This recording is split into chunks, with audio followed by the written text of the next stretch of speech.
warahmatullahi wabarakatuh. Sebelumnya yang terhormat pada Bapak Febrian Alan Bahrudin MPD selaku dosen pengampu pada mata kuliah Sistem Politik Indonesia.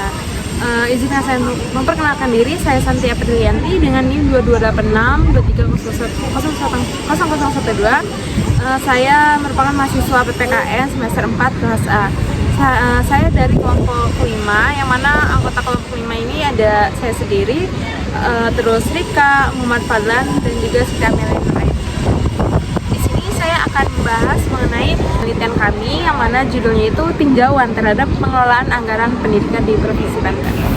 Baik, pembahasan yang pertama yaitu bab 1 pendahuluan mulai dari latar belakang. Pendidikan adalah aset fundamental yang dibutuhkan individu untuk berinteraksi dalam kehidupan sosial. Nah, dengan mengenyam pendidikan, seseorang dapat mengakses berbagai informasi serta wawasan yang bermanfaat dalam menjalani kehidupannya. Nah, sebuah negara yang maju tentunya akan menjadikan pendidikan ini sebagai fokus utama. Karena melalui pendidikan, kemiskinan dapat dikurangi dan kesejahteraan masyarakat dapat meningkat. Permasalahan di sektor pendidikan saat ini masih menjadi tantangan yang nyata di Provinsi Banten. Nah, seluruh elemen yang terlibat termasuk pemerintah, tenaga pendidik, institusi pendidikan, serta masyarakat luas perlu bekerja sama dalam merespon isu ini secara kolektif. Nah, terutama dalam menghadapi era globalisasi saat ini yang telah merambah seluruh aspek kehidupan.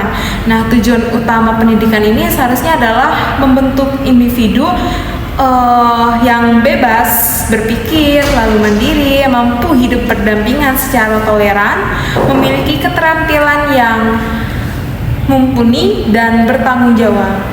Untuk mencapai hal tersebut, rancangan kurikulum dan pelaksanaan proses belajar mengajar ini harus diarahkan pada upaya pengembangan kepribadian peserta didik agar mereka tetap memiliki jati diri dan tidak tergerus oleh arus budaya global yang saat ini semakin kuat. Pengelolaan anggaran pendidikan di Provinsi Banten saat ini mencerminkan komitmen yang kuat dari pemerintah daerah dalam upaya meningkatkan mutu serta pemerataan akses pendidikan. Nah, secara organisasi, pengelolaan dana pendidikan di Banten ini didasarkan pada rencana kerja dan anggaran tahunan yang disusun sesuai dengan peraturan perundang-undangan yang berlaku. Nah, rencana kerja dan anggaran tahunan ini disusun oleh pemerintah daerah dengan mengacu pada rencana pembangunan jangka panjang daerah serta rencana pembangunan jangka menengah daerah. Hal ini mengindikasikan bahwasanya pengelolaan anggaran pendidikan dilakukan dengan pendekatan yang sistematis dan terintegrasi dalam kerangka perencanaan pembangunan daerah. Pendidikan menjadi salah satu faktor kunci dalam pembangunan suatu daerah maupun bangsa yang memotivasi kami untuk melakukan penelitian ini. Bahwasanya pendidikan berkualitas itu tidak hanya berkontribusi dalam menghasilkan sumber daya manusia yang unggul, tapi juga berperan penting sebagai dasar bagi terciptanya masyarakat yang adil, sejahtera, dan kompetitif. Nah, Provinsi Banten yang merupakan wilayah strategis dan berkembang ini menghadapi tantangan dalam meratakan dan meningkatkan mutu pendidikan. Meskipun memiliki potensi besar dalam sumber daya alam dan manusia, beberapa indikator pendidikan seperti angka partisipasi sekolah, ketersediaan sarana dan prasarana, kualitas tenaga pendidik, serta hasil capaian belajar ini masih menunjukkan ketimpangan baik antara kabupaten atau kota maupun antara daerah perkotaan dan daerah pedesaan. Selanjutnya, pembahasan mengenai identifikasi masalah. Nah, yang pertama, kurangnya transparansi dalam pengelolaan anggaran pendidikan di tingkat sekolah yang menyebabkan minimnya partisipasi dari pihak-pihak terkait seperti guru, komite sekolah, dan orang tua dalam proses pengawasan dan pengambilan keputusan. Lalu identifikasi yang kedua yaitu kendala teknis dan administratif dalam pengelolaan anggaran di sekolah seperti keterlambatan pencairan dana atau kurangnya pemahaman terhadap sistem penganggaran. Ini turut menghambat kelancaran pelaksanaan kegiatan pendidikan. Lalu, identifikasi yang ketiga yaitu ketidaksesuaian antara perencanaan dan pelaksanaan anggaran di lapangan. Sering menimbulkan kendala dalam pelaksanaan program pendidikan, terutama dalam penyediaan sarana dan prasarana yang dibutuhkan oleh sekolah. Selanjutnya, rumusan masalah kelompok kami mengambil 3 rumusan masalah. Yang pertama, bagaimana keterbukaan pihak sekolah mengenai pembangunan dana BOS atau dana lain yang masuk ke sekolah. Apakah sudah terbuka atau masih perlu diperbaiki? Lalu yang kedua, apa saja kendala yang dihadapi sekolah dalam pelaksanaan anggaran pendidikan di lapangan? Dan rumusan masalah yang ketiga, bagaimana proses evaluasi dan pelaporan anggaran yang dilakukan di sekolah ini, dan siapa saja yang terlibat dan seberapa seringkah kegiatan tersebut dilaksanakan. Lalu tujuan penelitian yang pertama untuk mengetahui sejauh mana keterbukaan pihak sekolah dalam pengelolaan dana BOS dan dana lainnya. Lalu yang kedua untuk mengidentifikasi kendala-kendala yang dihadapi sekolah dalam pelaksanaan anggaran pendidikan. Lalu yang ketiga untuk mendeskripsikan proses evaluasi dan pelaporan anggaran pendidikan serta pihak-pihak yang terlibat dan frekuensi pelaksanaannya. Selanjutnya, pembahasan mengenai manfaat penelitian. Di sini ada 2 manfaat, yaitu manfaat teoritis. Nah, yang pertama ini dapat memperkaya teori tentang pengelolaan anggaran daerah, terutama prinsip-prinsip transparansi, akuntabilitas, dan efisiensi dalam penggunaan dana publik. Lalu yang kedua, membantu mengidentifikasi faktor-faktor yang memengaruhi efektivitas perencanaan anggaran seperti kualitas sumber daya manusia dan mekanisme pengawasan. Selanjutnya, manfaat praktis. Yang pertama, informasi yang diperoleh dari pengamatan ini dapat menjadi dasar bagi pembuat kebijakan dalam menyusun strategi pengelolaan anggaran pendidikan yang lebih efektif sesuai dengan kebutuhan dan prioritas pendidikan di Banten. Lalu yang kedua, dengan pengelolaan anggaran yang lebih terbuka dan akuntabel, masyarakat dan pemangku kepentingan pendidikan dapat lebih aktif berpartisipasi dalam pengawasan dan memberikan masukan demi kemajuan pendidikan. Ya, selanjutnya pembahasan bab 2 yaitu kajian teori mulai dari landasan teori. Penelitian kami ini mengacu pada beberapa teori, yaitu teori keuangan publik ini menurut rumus Gref, yang dimana fungsi keuangan publik ini meliputi alokasi, distribusi, dan stabilisasi, yang mana fungsi alokasi ini berkaitan dengan penyediaan barang dan jasa publik termasuk pendidikan oleh pemerintah. Nah, dalam konteks ini anggaran pendidikan itu merupakan wujud dari fungsi alokasi pemerintah dalam menyediakan layanan pendidikan kepada masyarakat.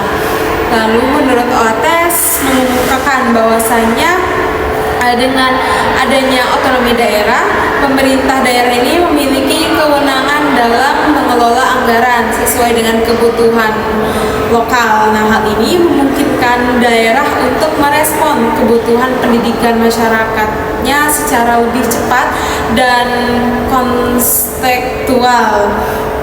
Dalam kerangka ini, pemerintah Provinsi Banten tentunya diharapkan mampu mengelola anggaran pendidikan secara efektif dan sesuai dengan kondisi serta kebutuhan tiap-tiap wilayahnya. Selanjutnya, pembahasan mengenai penelitian yang paling relevan. Yang pertama, ada alokasi anggaran pendidikan. Anggaran merupakan komponen penting yang dibutuhkan oleh lembaga pendidikan. Dengan menggunakan anggaran lembaga pendidikan dapat mengatur operasionalnya seperti membayar gaji guru, membeli sarana dan prasarana, dan juga hak-hak terkait lainnya. Ini menurut Suhaimi pada tahun 2021.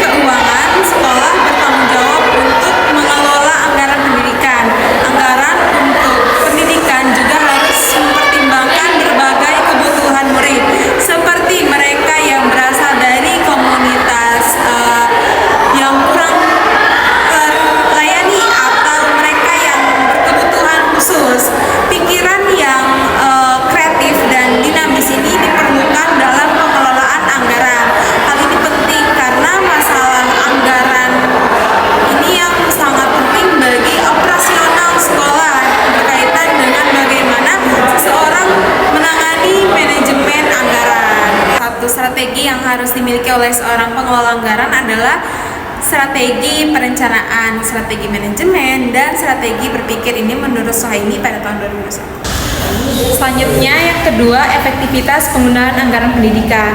Penggunaan anggaran secara efektif merupakan aspek krusial dalam manajemen keuangan baik di sektor publik maupun swasta. Nah, efektivitas ini tidak hanya diukur dari terserapnya anggaran, melainkan juga dari seberapa besar anggaran tersebut mampu mewujudkan tujuan yang telah ditetapkan dalam rencana kerja. Nah, dalam konteks ini, perencanaan yang baik itu menjadi tahap awal yang sangat menentukan. Ya, menurut penelitian yang telah dilakukan oleh Susanto dan Yuliani pada tahun 2018, bahwasanya anggaran pendidikan yang berbasis pada kebutuhan real dan didukung oleh data empiris ini mampu meningkatkan efektivitas karena meminimalkan risiko pemborosan atau penggunaan anggaran untuk kegiatan yang kurang prioritas. Perencanaan itu harus melibatkan berbagai pemangku kepentingan agar aspirasi yang berkembang itu dapat tercermin dalam program-program kerja yang dianggarkan. Ya, pembahasan saya selanjutnya yaitu ketiga mengenai metode penelitian. Yang pertama, metode penelitian. Nah, penelitian kualitatif adalah penelitian yang bermaksud untuk memahami fenomena tentang apa yang dialami oleh subjek penelitian, misalnya perilaku, persepsi, motivasi, tindakan, dan lain-lainnya secara holistik dan dengan cara deskripsi dalam bentuk kata-kata dan bahasa pada suatu konteks khusus alamiah dan dengan memanfaatkan berbagai metode alamiah referensi. Ini menurut Hunawo pada tahun 2019 dalam Hairani 2023. Ya, kami peneliti memilih untuk menggunakan metode penelitian deskriptif dengan pendekatan kualitatif. Nah, alasan utama penggunaan metode ini adalah karena kami ingin menggali dan memahami fenomena yang terjadi di lapangan secara mendalam, tidak hanya berdasarkan angka atau data kuantitatif, tetapi lebih pada realitas sosial yang berlangsung. Nah, dalam konteks penelitian ini, pendekatan deskriptif kualitatif dianggap paling sesuai karena selaras dengan tujuan penelitian yang memperoleh pemahaman mendalam mengenai pengelolaan anggaran pendidikan di Provinsi Banten. Selain itu, pendekatan ini sangat relevan untuk menjawab permasalahan yang bersifat eksploratif dan belum sepenuhnya jelas, seperti bagaimana anggaran pendidikan dialokasikan dan tantangan apa saja yang muncul dalam pelaksanaannya. Dalam pendekatan ini, kami tidak menggunakan angka sebagai dasar utama dalam analisis, melainkan menekankan pada interpretasi terhadap data yang diperoleh dari lapangan, baik melalui observasi langsung, wawancara, maupun dokumentasi. Selanjutnya yang kedua, pendekatan penelitian. Penelitian kualitatif adalah metode penelitian yang menitikberatkan pada pemahaman yang mendalam terhadap fenomena sosial melalui pendekatan yang bersifat deskriptif dan analisis. Nah, dalam pendekatan deskriptif, penelitian ini bertujuan untuk memaparkan berbagai peristiwa, fenomena, serta kondisi sosial yang menjadi objek kajian. Nah, sementara itu, aspek analisis difokuskan pada proses pemberian makna, penafsiran, dan perbandingan terhadap data yang telah dikumpulkan. Nah, kami mengambil judul tinjauan terhadap pengelolaan anggaran pendidikan di Provinsi Banten ini karena pengelolaan anggaran pendidikan itu merupakan fenomena sosial yang kompleks dan erat kaitannya dengan kebijakan publik, kepentingan masyarakat, serta dinamika pemerintahan daerah. Melalui pendekatan kualitatif, kami ingin menggali makna, persepsi, serta pelaksanaan kebijakan anggaran pendidikan secara lebih mendalam dan kontekstual. Yang ketiga yaitu jenis penelitian. Nah, kelompok kami memilih jenis penelitian deskriptif ini karena tujuannya adalah untuk memberikan gambaran yang jelas dan rinci mengenai fenomena atau variabel yang sedang diteliti tanpa menghubungkannya dengan variabel lain. Nah, dengan pendekatan deskriptif ini kami dapat memperoleh informasi yang lebih mendalam mengenai topik yang diteliti, yang membantu dalam memahami situasi atau kondisi yang ada di lapangan tanpa perlu membuat perbandingan atau menyimpulkan hal-hal yang lebih luas dari data yang diperoleh. Lalu yang keempat, objek dan subjek penelitian. Objek dalam penelitian ini adalah pengelolaan anggaran pendidikan di Provinsi Banten, khususnya pada tingkat sekolah menengah kejuruan atau SMK, yang mana fokus utamanya itu terletak pada bagaimana proses perencanaan, pengelolaan, penggunaan serta pengawasan anggaran pendidikan yang dilakukan di lingkungan sekolah dengan meninjau aspek transparansi, akuntabilitas serta efektivitas pelaksanaannya. Nah, penelitian ini dilakukan di SMK 2 Negeri Kota Serang sebagai salah satu institusi pendidikan yang berada di bawah kewenangan pemerintah Provinsi Banten. Pemilihan sekolah ini didasarkan pada pertimbangan ketersediaan data serta kemudahan akses untuk menggali informasi secara langsung dari pihak internal sekolah. Adapun yang menjadi subjek dalam penelitian ini adalah guru PPKN serta wakil kepala sekolah yang memiliki peran dan pengetahuan mengenai tata kelola dan pelaksanaan anggaran pendidikan di sekolah tersebut. Yang kelima yaitu prosedur pengumpulan data. Dalam penelitian ini, kelompok kami menggunakan 2 metode untuk pengumpulan data, yaitu studi lapangan dan studi pustaka. Studi lapangan ini seperti observasi wawancara dan juga dokumentasi. Lalu studi pustaka kami mencari berbagai referensi dari artikel ataupun jurnal. Ya, pembahasan selanjutnya yaitu bagian bab 4 mengenai pembahasan.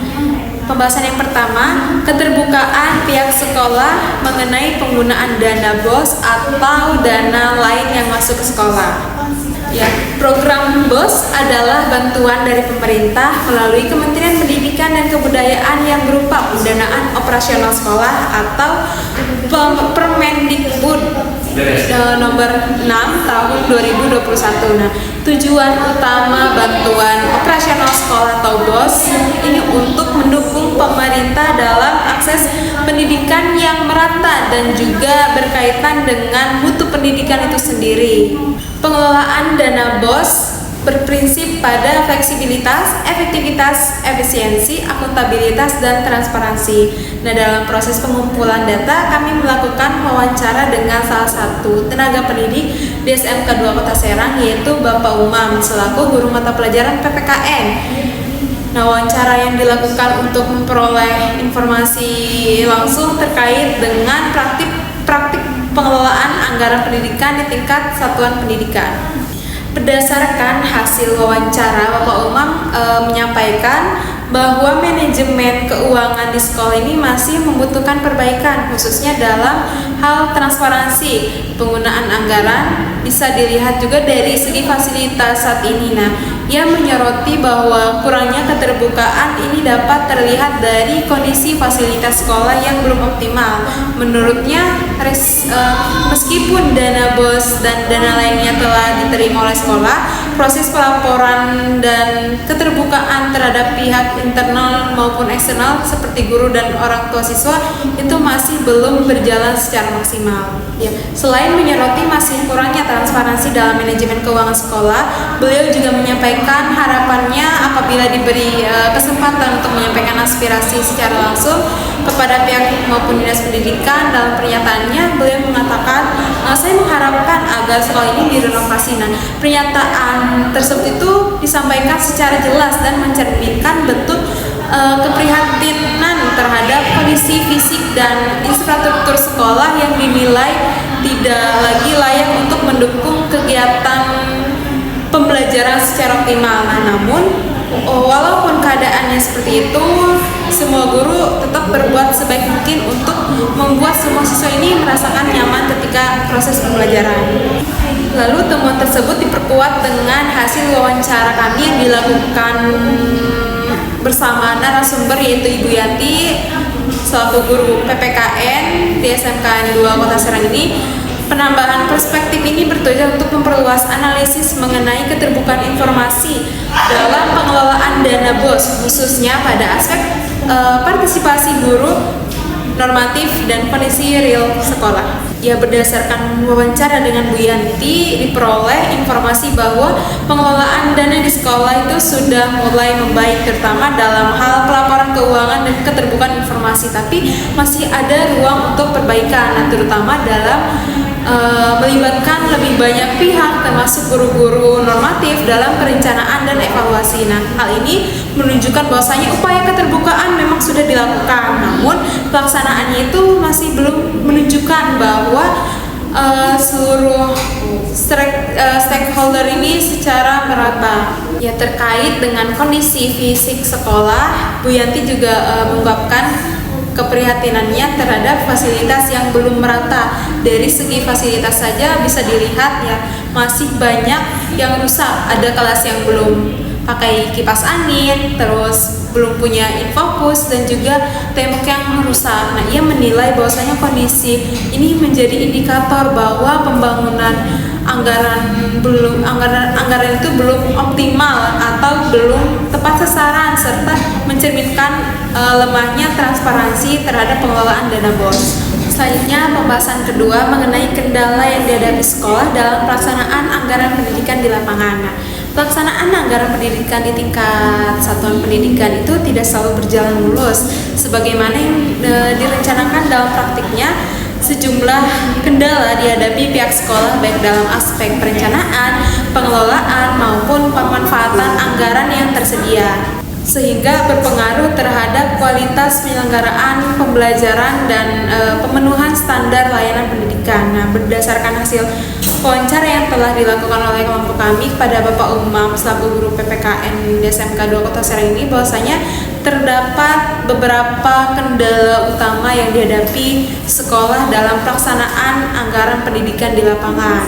Antara lain, yang pertama, kurangnya transparansi dan manajemen keuangan. Nah, salah satu kendala utama yang dihadapi sekolah ini dalam pelaksanaan anggaran pendidikan di lapangan menurut Bapak Umam ialah kurangnya transparansi keuangan dan masih perlu diperbaiki untuk manajemen keuangan di sekolah SMK 2 Kota Serang ini. Nah, kurangnya transparansi ini terlihat dari tidak tersedianya laporan penggunaan dana secara rutin atau terpublikasi dengan baik kepada seluruh pihak yang terkait. Lalu yang kedua, keterbatasan fasilitas. Nah, selain masalah transparansi tadi, kendala lain yang cukup signifikan dalam pelaksanaan anggaran pendidikan di sekolah ini menurut Bapak Umam ialah keterbatasan fasilitas pendukung proses belajar mengajar seperti infocus, LCD proyektor. Nah, berdasarkan hasil wawancara ini terungkap bahwa beberapa ruang kelas belum dilengkapi dengan alat bantu pembelajaran seperti infocus tadi dan LCD proyektor. Padahal perangkat ini sangat dibutuhkan dalam menyampaikan materi secara visual dan interaktif, khususnya dalam implementasi kurikulum yang mendorong pembelajaran berbasis proyek dan teknologi. Lalu yang ketiga, dana pribadi untuk kegiatan profesional. Nah, berdasarkan wawancara, guru PPKN Pak Umam ini menyampaikan bahwasanya ketika mengikuti seminar atau kegiatan di luar sekolah, ia harus menggunakan dana pribadi karena tidak difasilitasi oleh anggaran sekolah. Nah, penggunaan dana pribadi ini juga mencerminkan adanya beban tambahan yang seharusnya tidak perlu ditanggung oleh guru. Nah, dalam sistem pendidikan yang ideal, sekolah itu perlu menyediakan dukungan anggaran yang cukup untuk pengembangan profesional tenaga pendidik sebagai bagian dari peningkatan mutu pendidikan. Yang keempat, renovasi dan peningkatan fasilitas yang belum menyeluruh. Nah, berdasarkan informasi dari wawancara, perbaikan fasilitas di sekolah cenderung dilakukan secara bertahap dan terbatas, belum menjangkau seluruh kebutuhan infrastruktur yang ada gitu. Akibatnya masih terdapat ruang-ruang belajar yang kondisinya itu kurang layak, seperti ventilasi yang tidak memadai, terus pencahayaan yang buruk atau furnitur yang sudah rusak. Nah, kondisi tersebut itu dapat mengganggu kenyamanan belajar siswa dan efektivitas mengajar guru, terutama dalam pembelajaran yang menuntut konsentrasi tinggi dan durasi yang cukup panjang di dalam kelas. Nah, ini salah satu penyebab belum menyeluruhnya renovasi sekolah. Lalu yang kelima yaitu minimnya perlibatan dalam evaluasi dan perencanaan. Nah, partisipasi guru dalam proses evaluasi dan perencanaan anggaran ini merupakan salah satu aspek penting dalam mewujudkan tata kelola pendidikan yang transparan dan partisipatif. Sayangnya di tingkat sekolah, perlibatan guru dalam tahapan-tahapan tersebut masih tergolong minim. Nah, hal ini menyebabkan bahwa guru itu tidak mengetahui secara pasti arah penggunaan anggaran, serta tidak memiliki ruang yang cukup untuk menyampaikan kebutuhan pembelajaran secara formal. Padahal sebagai pelaksana langsung proses belajar mengajar guru ini memiliki pengetahuan yang konkret mengenai kebutuhan di dalam kelas.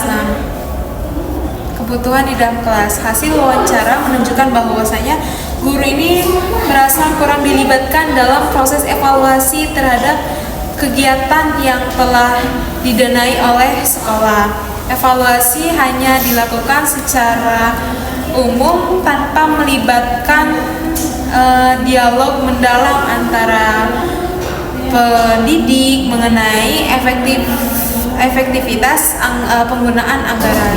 Lalu pembahasan yang ketiga yaitu proses evaluasi dan pelaporan anggaran yang dilakukan oleh sekolah.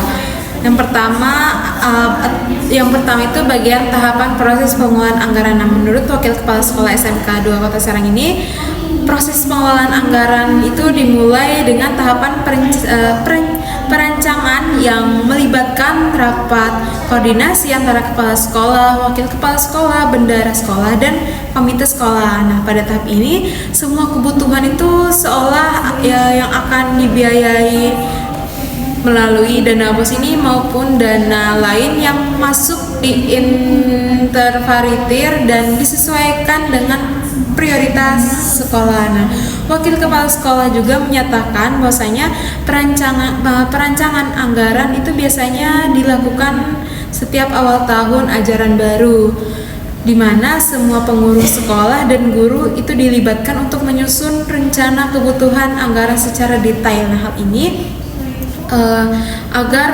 hal ini dilakukan agar penggunaan dana itu sesuai dengan kebutuhan dan dapat dipertanggungjawabkan. Lalu rencana anggaran yang telah disusun itu kemudian diajukan untuk mendapatkan persetujuan dari kepala sekolah dan kemudian disampaikan ke Dinas Pendidikan sebagai bagian dari proses pelaporan dan monitoring.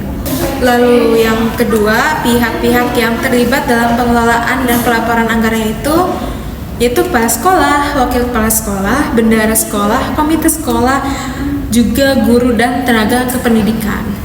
Lalu yang ketiga, mekanisme pelaporan anggaran. Yang pertama adalah adanya laporan triwulan. Sekolah membuat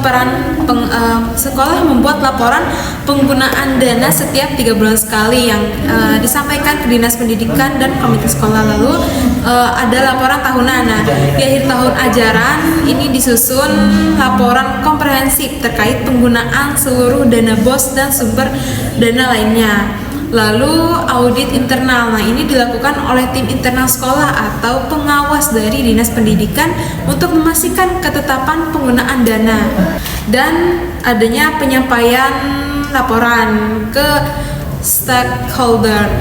Nah, laporan keuangan ini juga disampaikan kepada pihak orang tua dan masyarakat melalui rapat komite sekolah agar transparansinya tetap terjaga. Lalu yang selanjutnya mengenai frekuensi dan evaluasi proses pengelolaan anggaran. Nah, ini pengelolaan dan pelaporan anggaran itu bukan hanya sekedar kegiatan administratif, tetapi juga proses evaluasi berkelanjutan. Nah, di SMK 2 Kota Serang, bahwasanya kegiatan pengelolaan anggaran itu dilaksanakan secara rutin sesuai jadwal yang sudah ditetapkan, yaitu rapat koordinasi dan perencanaan anggaran yang dilakukan setiap awal tahun ajaran dan saat ada kebutuhan mendesak. Lalu pelaporan triwulan ini dilakukan secara berkala. Evaluasi dan pengawasan dilaksanakan minimal setiap semester itu dengan melibatkan berbagai pihak terkait. Nah, itu menurut pengamatan kelompok kami, pelaksanaan kegiatan ini tuh sudah cukup rutin dilakukan, namun masih terdapat ruang perbaikan terutama dalam hal keterbukaan informasi kepada warga sekolah yang lebih luas serta partisipasi aktif dari para guru dan para orang tua siswa. Lalu selanjutnya, kendala dan tantangan dalam proses pengelolaan dan pelaporan. Nah, dari anggaran ini, meskipun proses pengelolaan anggaran sudah berjalan sesuai prosedur, namun terdapat beberapa kendala yang dihadapi seperti keterbatasan sumber daya manusia yang memiliki kemampuan di bidang manajemen keuangan, sehingga proses pencatatan dan pelaporan itu terkadang kurang optimal. Nah, kurangnya partisipasi warga sekolah dalam proses perencanaan dan pelaporan ini, sehingga informasi yang disampaikan itu tidak sampai ke seluruh elemen sekolah secara efektif. Lalu fasilitas dan infrastruktur pendukung di sekolah itu yang masih terbatas, misalnya sarana teknologi informasi. Nah, penggunaan teknologi informasi dalam pencatatan dan pelaporan keuangan agar prosesnya lebih efisien, transparan, dan dapat diakses oleh berbagai pihak. Meningkatkan partisipasi warga sekolah dalam perencanaan dan evaluasi anggaran agar kebutuhan yang dirumuskan itu benar-benar mewakili kepentingan seluruh warga sekolah. Nah, perencanaan anggaran yang lebih terarah ini untuk perbaikan fasilitas mendukung proses belajar mengajar yang lebih optimal. Selanjutnya pembahasan bab 5 yaitu penutup atau kesimpulan. Berdasarkan pembahasan dalam proposal kami yang berjudul tinjauan terhadap pengelolaan anggaran pendidikan di Provinsi Banten, dapat disimpulkan bahwasanya pengelolaan anggaran pendidikan di Banten ini khususnya pada tingkat sekolah menengah kejuruan mencerminkan upaya serius pemerintah daerah dalam memperbaiki mutu dan pemerataan pendidikan. Nah, meski alokasi dana cukup besar dan struktur perencanaannya telah mengacu pada regulasi yang berlaku, kenyataan di lapangan ini masih menunjukkan adanya kendala teknis seperti kurangnya transparansi, lemahnya pelibatan pemangku kepentingan, serta keterbatasan dalam pemanfaatan teknologi pengelolaan anggaran. Temuan lapangan di SMK 2 Kota Serang ini menunjukkan bahwasanya meskipun distribusi dana dinilai relatif merata, menggunakan anggaran itu belum sepenuhnya optimal dan partisipatif. Guru dan tenaga pendidik seringkali tidak dilibatkan secara menyeluruh dalam penyusunan maupun evaluasi penggunaan anggaran, sehingga banyak kebutuhan pendidikan khususnya di bidang pembelajaran karakter dan sarana pendukung yang belum terakomodasi dengan baik. Ketidakmerataan pemanfaatan dana ini berimplikasi pada rendahnya kualitas fasilitas pendidikan dan minimnya kegiatan pembelajaran yang inovatif. Demikian pembahasan yang saya sampaikan. Terima kasih. Wassalamualaikum warahmatullahi wabarakatuh.